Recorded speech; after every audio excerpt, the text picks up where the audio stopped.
दामाद जी। हाँ बोली का कहतनी। ठीक बार आवे के कहतनी तो आई, लेकिन हमारा घरे केहू नहीं खे। हम अभी अपना बेटी के विदा ना करे आई, हम माना नहीं करब, लेकिन हमार बेटी अभी ना जाए। कह दिन करवैला भाई। चली ठीक भाई, आवे के बताए केकर कौन हर नहीं? दामाद जी के। दामाद जी के? हाँ। का कहतनी? वो आवे के कहतनी तरह के ले जाए खातिर। हमरा के ले जाए? हाँ। देख ले, हम जाए में ना, हम अभी 2 साल 3 साल रहे ओकरा बादे जाए, काहे कि हमारे जब मन लागल बा। आवो तनी त आवे देब तो कहतनी कि हम माने ना माने। हाँ तो आवे दे, हम कह देनी हम ना जाए तो ना जाए। ठीक बा, जौन बुझाई तो करी हो। कल भाई का कहती दीदी ना जाए? दीदी तहार कहतरी कि हम जीजा के संगे ना जाए। काहे? अब तो उहे न जानता रही, हम का जानता नहीं। इतना दिन से बाड़ी काहे ना जाई? अब बताइए न उहे कि काहे ना जाई है। कहतरी कि हमर मन लाग गइल बा, हम ना जाए। नहीं चल जास, फिर आवे के नु बाटे से थोड़ी हो कि ए जो जजन तो जी के रोजे नहीं जाइन तो जी के रोजे जा साहब बस। ठीक है, देखो जरूरी बाकी नहीं जी का बैठ के का करी। ठीक बा।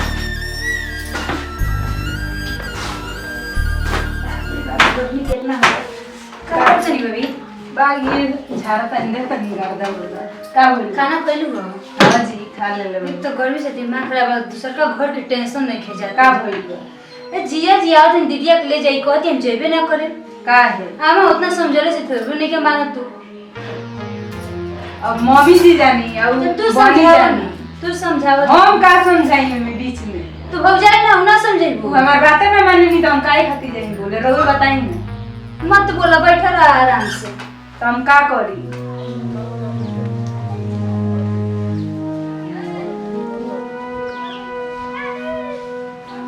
का कहे एगो तो बेटा, ओहो बेटा गिर भर चकोड़ा खाने घूमत फिरता। ओकर बियाह हो कहीं तो मेहरानी ओकर खतरनाक मिल गए। मार पीट के ओकरा के नैहर खदेड़ दहलस। हम बूढ़ पुरानिया आदमी कौन सी का करे। ये बारा के लड़का के गार्जियन के बात मानता रहे, वो अपन वाद करता रहे। तो हमारा समझे में नहीं आवत कि हम अब का करे।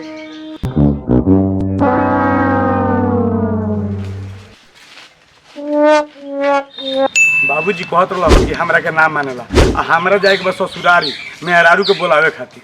हम कह के चलते ठंडा पियावे, उनकर दिमाग ठंडा जा और हमरा कुछ पैसा दे कि हम जाए ससुरारी। बाबू आ गई सारा दुनिया चौकट के आ गई घामा में। अरे बाबूजी काहे हमरा पर तू जर रहेल? हम तहार बेटा न हई। अच्छा ई पहले बताओ, हम तो तने खातिर ठंडा लिया गरनी हो, ये गर्मी में तहार मिजाज पीबो तो ठंडा पियो पियो। हमें ठंडा लिया गई। हाँ कि दुनिया चौकटे गई रहा। हम तो जानने के जे हमारे बेटा बा बचपन में तहार मातारी मर गए। अरे पुसनी पड़ने धीरे सियान कहने बियाह शादी कर देने। अब मेहरानी के आते हो तो मार तो कर बढ़िया भगा था। ए तो गलती कर तो पिटाई ना बाबूजी। ए बाबूजी जाई बोला लिए का ससुरारी जाइबो? हां ठीक बा जा, लेकिन सावधान से जाइए बढ़िया से। काहे से कि वो जी को लोग बहुत खतरनाक है। मार पीट के जो भगावले वाला तो हूँ अपने पीछे में सुन चुकी। ए बाबूजी हम चल तनी कुछ किन ले, मिठाई उठाई अल्ली के धीरे से शाम के जाएम कि केहू देखी ना। ठीक बा जा, जा बोला दिया जा। ए बाबूजी कुछ पैसा दो ना। पैसा लगता तारा? कब का? अब पुराने आदमी से पैसा मांगता रहा। तो गार्जियन तू बार तो मांगम क्या करा? लो पैसा लो। अरे जाए में ससुराल कुछ माल पानी लागेला, कुछ खर्चा पानी लागेला, हाँ, मिठाई हाँ, लागेला और सब ले जाई ना तो लोग ला हो जाएगा इतना में। का हो जाए और दो ना बाबूजी। ला अरे दो ना, का आई गिनो तारा हटो। अरे मर्दना जइले हमरा 3 दिन हो गइल, जानता रहो ना धान के बिया हमरा क्लियर हो गइल बाटे। अब भगवान बारिशों में पर जे पानी होखो ओही के मारे घर के आदमी तो लोग टोपी छुड़ेला तो घाम में गइल रोड पे बगरी खड़ा बानी। हां रनिए तो हम जे दुबई में रनिए टे दुबई में। हां जाके हो जा लेटरिन साफ करे डिक्की में वाला रोड छोड़ के भाग गया। ए भाई लेटरिन साफ करे वाला दुबई में तनी बताओ ना हमरा ससुर के घर केने बा? का नाम रहा ससुर के? चेथरुआ। चेथरुआ, अच्छा हाँ याद पड़ता यार। और जन्ना बढ़िया तनी पाकल बटे केसिया। हाँ केने घर बा भाई? हम बताओ बाग मत आइए न गलिया जाई आइए। अरे जान तरो भाई हम ढेर दिन पर ससुराली आवत तनी जानो ओइ से तनी लोकेशन चेंज हो गइल बा। आइए गलिया जाई। चल जाई। हाँ सीधे रास्ते में चल चल पार पर चल जाए। चल जाए। ठीक बा चल जाइए ये गलिया पकड़ के सीधे।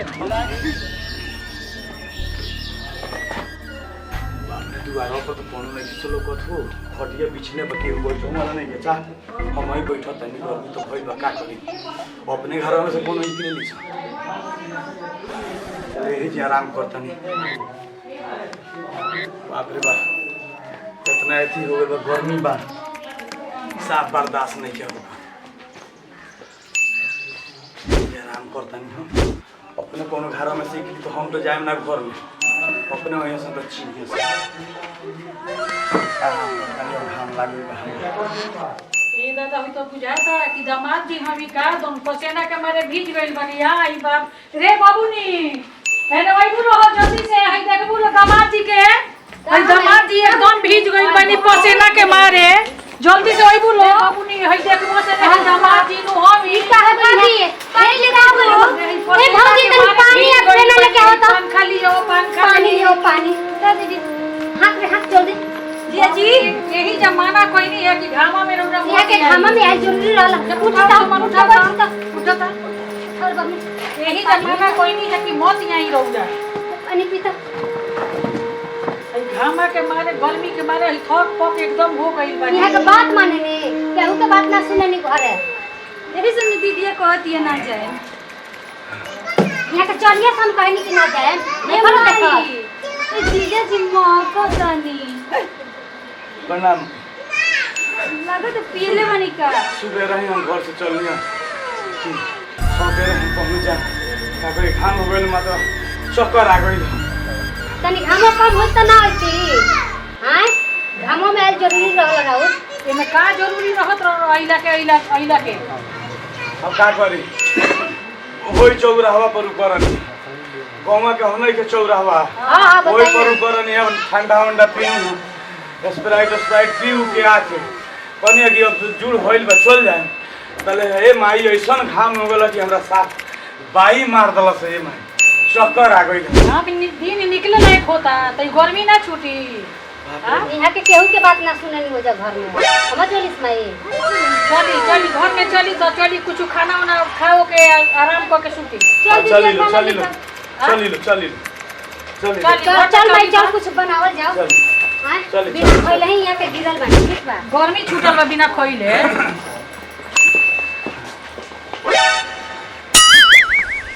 मजा आ गई स्टाइल हमार बहुत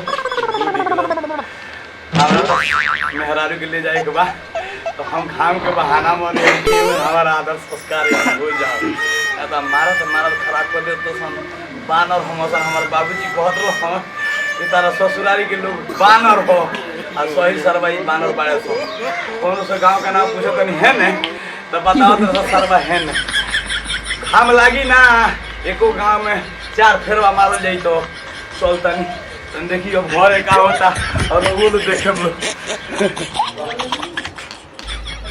तो बुझाता मजा आई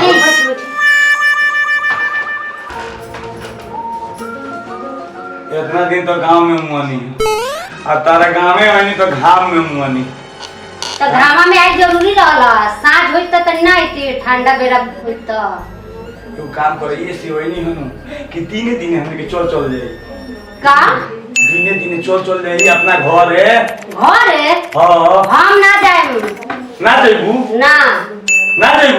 ना जी हम ना जाए माई कहलियो आई और तू कह ना जाए अरे तक के हुआ तक के माना पदी रउआ बावत रहनी चल देले रहनी त माई को हदला से किया जाए ना तरह चले के जाए तो ना कहलस जल्दी तैयार हो चल हम ना जाए हम कह दे चलो घरे फाइनल हम कहत नहीं तो चलो दिने दिने ठीक बा ना जी हम ना जाए देख लो घामा में आई रहनी के हमर तबीयत खराब हो गया ये से ज्यादा हमारा बाबूजी के तबीयत खराब बा तू चलो हम ना जाए घर जाए तो फिर वो महीना टाकवा करे से ना देबे ना जी हम ना जाए माई भौजी तारा बात नहीं के हैं लोग काहे मारत नहीं हमरे का हम भी ना जाए चले के बता रहा ना अरे मारे अरे बाप रे मारे हमरा बेटी हमरा सामने की बात हो आई बिया पर कौन सुधरे वाला बा देखा लड़की के केतना ही हमरा मारत है गाय का फोफा भेड़ को फेलिए कब खाता रो जानत नहीं हां रो जानत नहीं हमरा तू बेटी करता की मत कि हमरा सामने तू हमरा बेटी के मारबो तार गांव तारावा उतार देबो अभी चिन्ह के नहीं कर तू हमार परिवार यो हम अबे लेके जाए के तू लेके चली काहे न लेके जाए तू पी के जाना करबो या कोई बनी ले जाए खतरा अपने घर रखे खातिर वो घर रखे तू बेमान तो नहीं थे तारा ले जाए चल चल जाला अभी तू हमरा लइका के चिन्ह तो नहीं को नीचे से ऊपर लच्चा मारवा ता खींच दी कुछ ना करियो कुछ ना होय उनका से अरे ओ बाबू हां भाई ओए देख ना ओए पी के ड्रामा कोई दे बेटी को वही वाला से मारो का ड्रामा कोई ले बड़े सरवा हां ड्रामा कोई ले सब भाई घर में ड्रामा चल सला बहिन के मार के थी कोई ले बड़े हां एही खातिर सरवा तोर से शादी कर गई कि हमारा बहिन के बीटी का मर गई सला क्यों छोड़ दी बाबू एक बार के मार बा बाप के देखिए अगर बाप कितना ताकत हमारा सब फरियाद हमने का मत बना दो बोला अपने बाप के बोला देखी तो बोला अपने बाप के फोन कर रहे फोन करता फोन कर बाप के तारा इतना हिम्मत हो गई कि हमारा बहिन का मारा करो पी के ड्रामा करता रहा रोज हैं रे फोन कर एक बाप के बोला सरवा के तो सब हमरे बाप के सरव करिया और काम करियम ते सरव हमरा बहिन के मर के हमरा बाप के नहीं करिया सको ता चमड़ा छिंदम साले देखो सब ने दुआ रे ने दुओ के एथी बारे जो पी के आवा तो तब ड्रामा करते एकरा बाप के फोन लगा के दे बतियाओ जानता है कोई बदमाश हो गई अरे बाप रे माने लायक रे इलाज ये की कसाई रे ई तो बतियाओ मिया बोल अपना बाप इधर पेटो मारो दे बतियाओ अपना बाप के बोला या हमरा बतियाओ ना बतियाओ काहे ना बतियाबे रे काहे ना बतियाबे अब मां का मुंह फोड़ दे बोल जल्दी बोल बोला अपना बाप के लाज ला बता हेलो बाबूजी बाबूजी हमार सासू मार दिया हमार सोनू मार तो जल्दी से पुलिस लेके आओ ये हमारे का मार दे तो बाबूजी और जल्दी आवे के जल्दी आवा ना तो मेरे बेटा का मुंह देखबो बाबूजी हां जी सर ए बराले कोनो मुकिल ना मिलल हो केगन खैनी सिगरेट के जुगाड़ होई जी सर बा हमरा ले खैनी बाटे अरे बुड़बक ई खैनी के बात ना अरे माल माल पैसा हां समझत नहीं कहां से होई जुगाड़ सर नहीं बोले ना आवत लागत और सही बात प्रणाम है सर अरे खुश रहो बताओ सर एगो हमार लड़का बा ओकर शादी बियाह कर दे ने आ गोद अपना बेकत के बुलावे के तो ओकरा ससुराली के लोग ओकर सास ससुर ओकर भाई हमारा लड़का के मार के खराब कर दल सर सरकार में थोड़ा दया हो जाए तो उन्हीं के चलो ना जी का कहिया हाँ ठीक है इनका FIR लिखिए उसके बाद से चला जाए चलिए ठीक है अपना नाम बताइए कन्हैया राम कन्हैया राम हाँ जाएगा बा केकरा हियां एक बार मंगरू राम की है मंगरू राम लड़का का नाम संतू राम संतू राम अच्छा ठीक बात FIR और लिखा गई चलिए हमनी के चलते नहीं जा ठीक बा सरकार थोड़ा हमरा ऊपर दया कर जाए ठीक बा हमनी के कामे में दया कल चली चलो जाओ सरकार अल्लाह चलो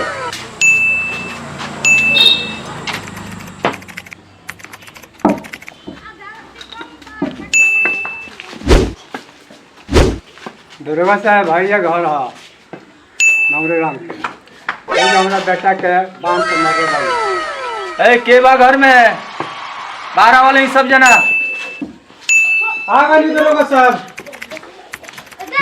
प्रणाम खुश रह काहे इनके बेटा के बांध के मारता रह लगे दरोगा साहब ही बताई हाँ हमनी के शादी बियाह कइले बानी सब बेटी के बहिन के तो वह के पी के इतनी कचवाइन करता यही जाता हमारे सामने का बात हो हमरे घर में हमरे बहन के इतना मार मरल सो तो रउए बताई हम का करी अब तो तहरे वो बात नहीं सुने ओहू के तो बात सुनी ओहू के बोलवाओ। ठीक बा, हम बोला के लेके आओ तनी। रोवा बैठी है, कुर्सी लागल बा, ठीक बैठी बैठी हवलदार साहब, बैठी।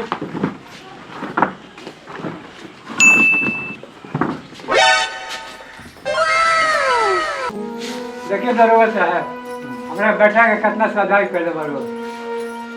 ये मतलब ना भाई कि लड़का ससुराली जाए तो ओकर सास ससुर सबे मारो।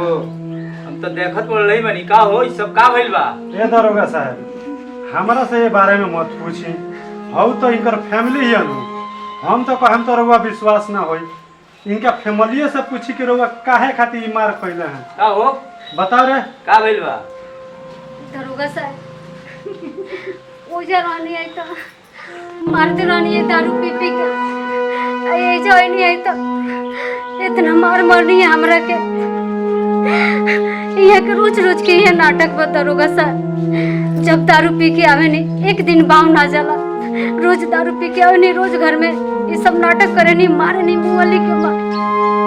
बताई देह घवाइल हो जाए तो आगे चल के कितना बड़ा गजन हुए।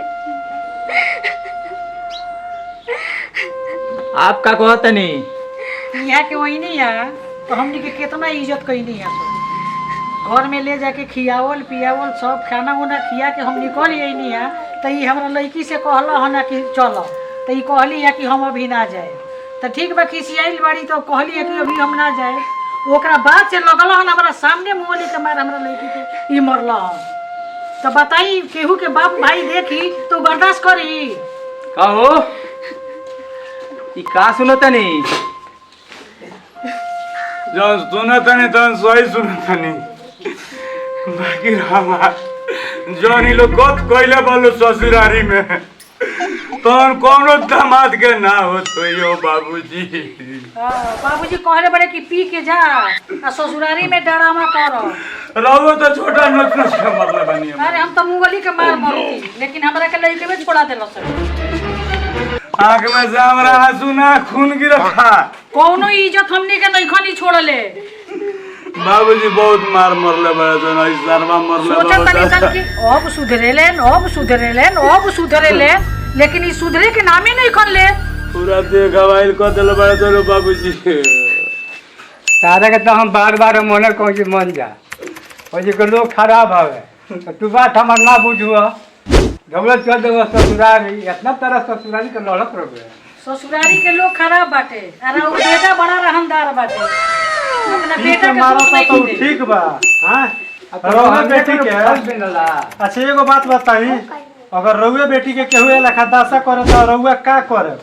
ना बर्दाश्त होई, ना बर्दाश्त होई तो फिर ऐसा ना रही। फिर हमरा जैसन जवान आदमी से का बर्दाश्त होई? जब हमारे सामने हमारा बहन के अगर मारे पीटे तो, और वो हमारे घर में ले जाई, चल हरिया बैठल पाओ। ले जाई माला इंगरा और के तो पेट लेके जाए। का कहत रे ले चल के बंद करी या कि तोरा के रखबे अपने परिवार के बढ़िया से।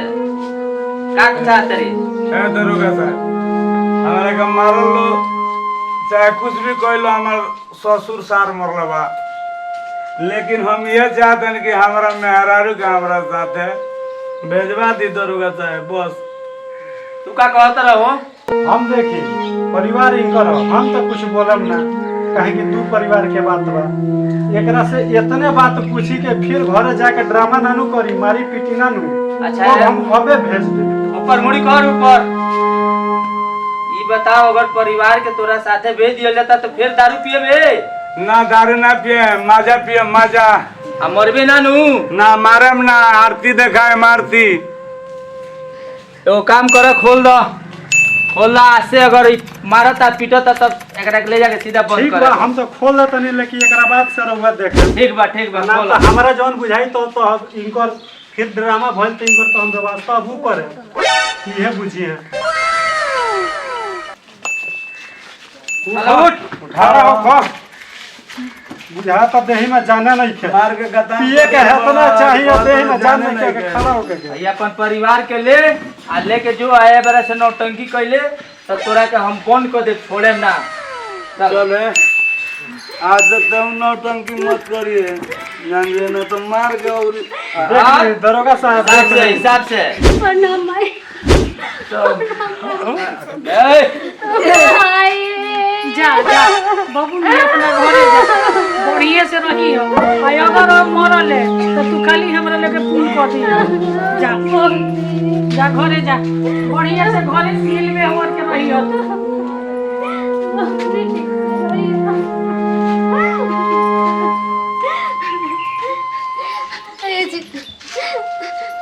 तनी तो माई के भौजी के प्रणाम कली ना बोला माई खुश रहो बोला तो भौजी तुम बड़े छोटा नजर के मतलब तो भैया हमरा घरे चलो